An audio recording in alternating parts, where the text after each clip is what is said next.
Okay, hi, it's Ross Brown here from GameGrin.com. I'm here with Elliot and Jan. Elliot's responsible for some of the multiplayer aspects of the new Rome Total War game. Jan is responsible for some of the campaign elements. So I'm going to start off with a bold opening gambit here, guys, by saying it's almost a contradiction in terms. I'm a huge Total War fan, but I've never played the original Rome Total War. I first got into PC gaming when Medieval 2 just came out, so I played every game from Medieval 2 onwards. Picked up Rome Total War recently, but haven't had the chance to go back to it yet. But it is highlighted by a lot of the fans as a bit of a fan favourite amongst the franchise. So what is it that you guys see as the factor that makes Rome a really popular setting for the game? It's the relation, isn't it, really? I mean, everybody can relate to Rome and the classical world, really. We all learn about it in history. Yeah.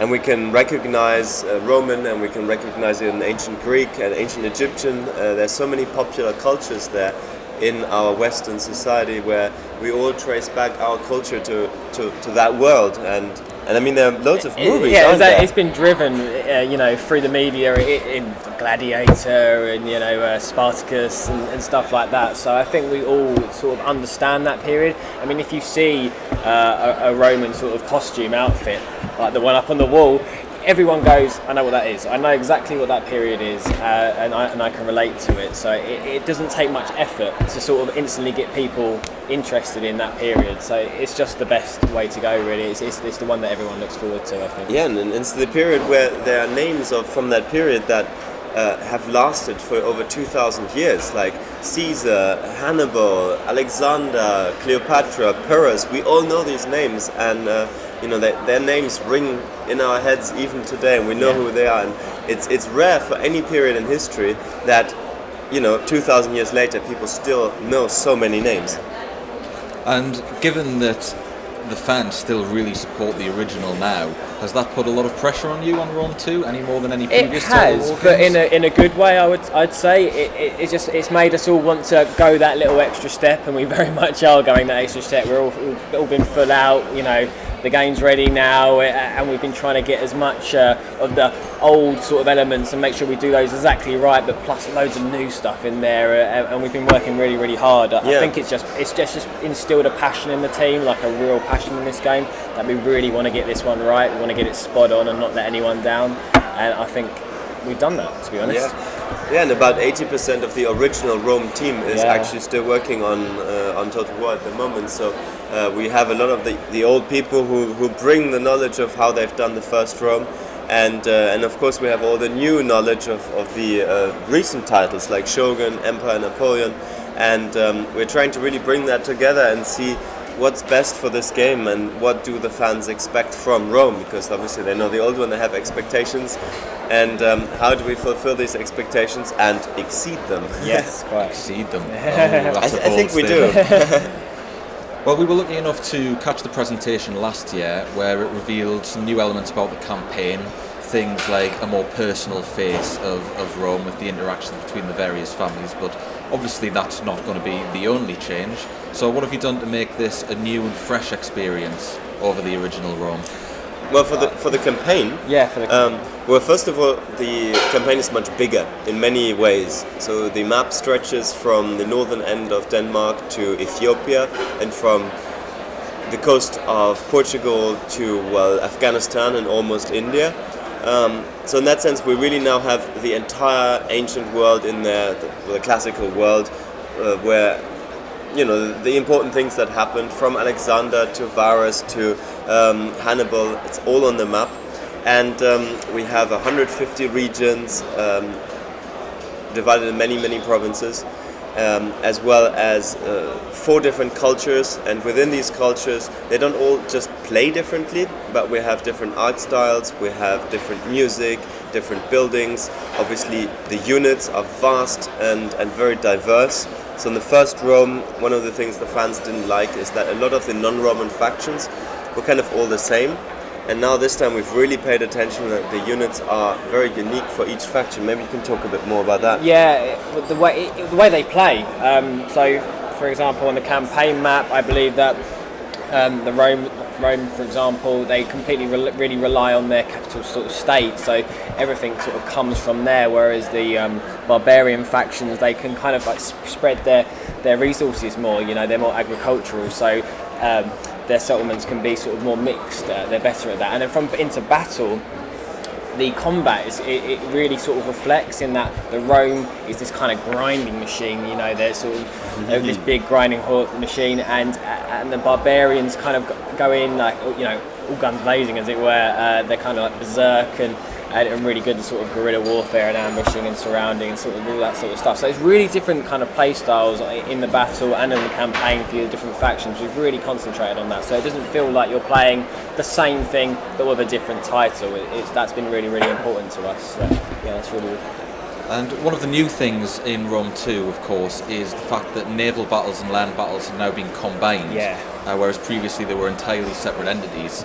So how does that impact on the strategy of the game? And in particular, I'm interested in how the barbarians who wouldn't have a traditional navy are going to try and stand up to, the Roman fleet. Yeah, it's absolutely massive. So, I mean, a good example is our port battles. So our port battles, you can have a land skirmish going on, a settlement skirmish going on whilst you're trying to capture the settlement, naval units landing, disembarking off of that ship, whilst naval units are bombarding the settlement and the land, and naval skirmishes are happening. That's epic beyond all proportions. We've never done anything like that. It's absolutely huge, and it's brilliant to control. It's a bit insane as well. It is a bit insane, but it's really enjoyable. It's really, really cool. And to go back to the naval ones in particular, the Romans have got kind of like, they are kind of like the better, if you will, the better ships, but they've got this awesome ramming power.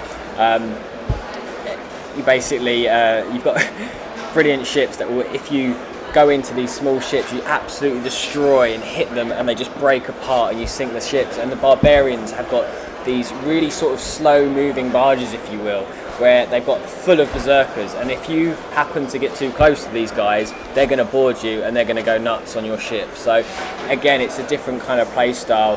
We try to give the barbarians a little bit more sort of, balance it out a little bit to make sure that they can be countered, counter the Romans. The naval combat, I have to say, is stronger than it's ever really been. The ability to take your little sort of zippy ships, if you will, and stick them around and kind of flank and keep kiting and making sure that you're keeping those heavier ships at bay. But as soon as you get too close, if you don't keep the micro up, if you don't keep careful watch, and these heavy ships either board or smash into you, you're done for. And one of the instances I really, really like on the campaign map when I played a week ago was if you catch these transport ships sort of midway across, sort of from their hometown to try and invade you, if you catch them with your proper ships and they're only transport ships, you can take out this entire kind of legion at sea, because they're at sea, right? They're best on land. So you catch them midway across them and you just sink them, and it's this huge kind of like, thank God they didn't get to the beach, because if they did, I would have lost Rome. So it's really, really cool. The strategy just completely explodes.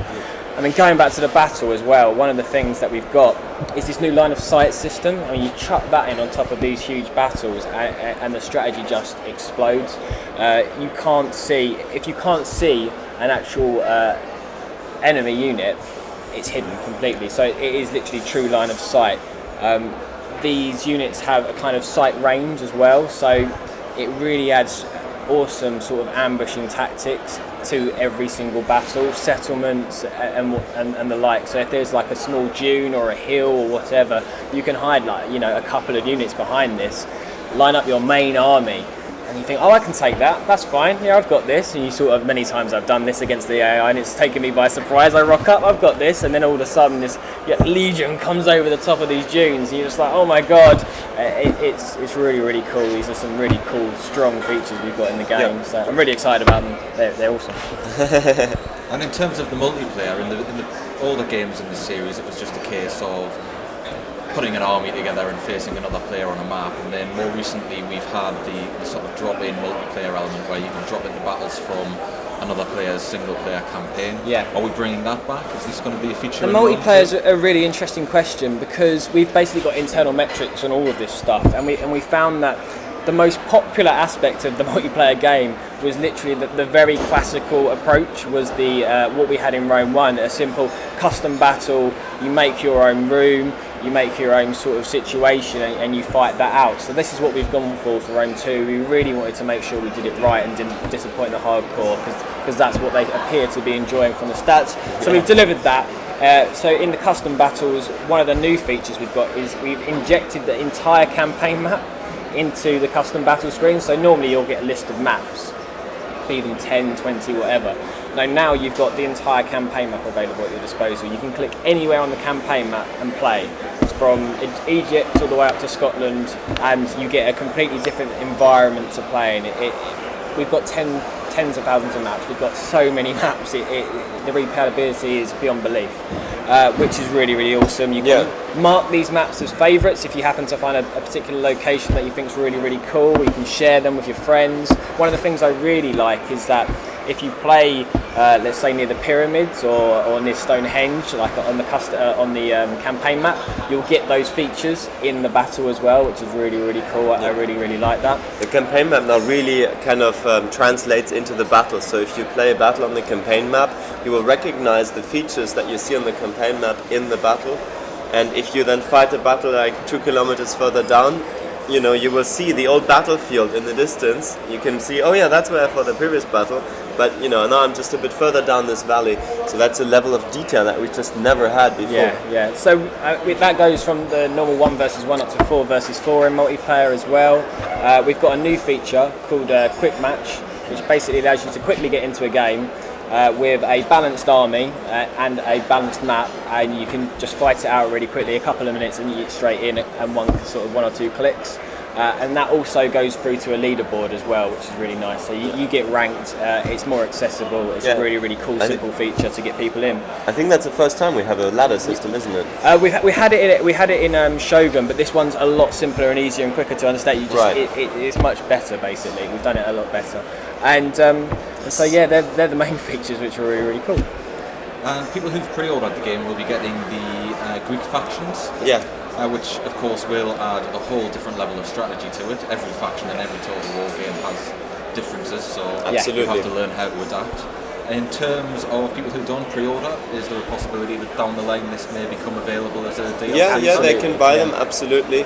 The Greek faction pack actually is really interesting because it's we put it in the pre-order because we think our hardcore fans are going to pre-order, and those Greek factions are really difficult to play. Sparta is now a vassal of the Macedonians. Athens is a small city-state, and Epirus is disliked by everybody around them. So there are really these hardcore challenges that we wanted to put in, and I think a lot of the hardcore players will pre-order. But of course, if somebody didn't pre-order, if they wait or whatever, they can always just get the DLC later on. And previous games in the series, particularly the recent games, have been really well supported after release. I mean, even now we're still seeing patches being put on to sort of games like Empire and Napoleon. We're seeing the DLC patch that came out for Shogun, including the standalone full of the Samurai expansion. So we're planning to support Rome 2 for a long time after release? More so, I would say, even more so. I mean, we're definitely planning DLC, we're definitely planning packs. We already have a roadmap for patches. Yeah, and so we want to make sure with, for example, the multiplayer again in particular, we want to make sure we're really reactive to that. We want to listen to the community, listen to our metrics, make sure we're reacting constantly as often as possible to make sure the balance is there. And again, with any issues, we'll be reacting to that and releasing more and more content as often as we can. So yeah, we really, really want to support it in the future. Well, I'm more or less out of questions, guys, but I'd like to give you the opportunity to say anything you want to say as a closing statement. Buy Rome 2 Total War, it's awesome. Thank you very much. Thanks for your time. It's been really good. Thank you.